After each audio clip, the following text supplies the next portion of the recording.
എന്നോടെ ഓർമ്മയിൽ രാജകുമാരൻ നീ, സ്നേഹത്തിൻ പല്ലവിയും നീ.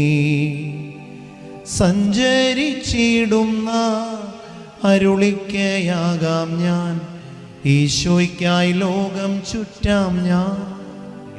ജർമ്മനിയിലെ സിസ്റ്റേഴ്സിൻ്റെ ഒരു ധ്യാനം നടക്കുന്ന സമയത്ത് ഒരു സിസ്റ്റർ എന്നോട് പറഞ്ഞു, ഒരു 5-6 കൊല്ലം മുമ്പ് സംഭവിച്ച കാര്യമാണ്.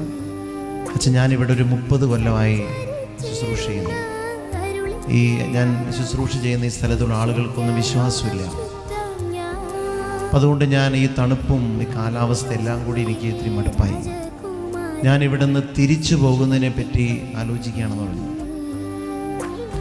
പെട്ടെന്ന് എൻ്റെ ഉള്ളിൽ ഇങ്ങനെ ഒരു സിസ്റ്ററോട് ഇങ്ങനെ പറയാൻ തോന്നി. ഞാൻ പറഞ്ഞു, സിസ്റ്റർ ഇപ്പോൾ ജോലി ചെയ്യുന്ന ഹോസ്പിറ്റലിൽ ഈശോയ്ക്ക് വരാൻ മറ്റൊരു വഴിയുമില്ലെന്ന് ഈശോ നേരത്തെ കണ്ടു.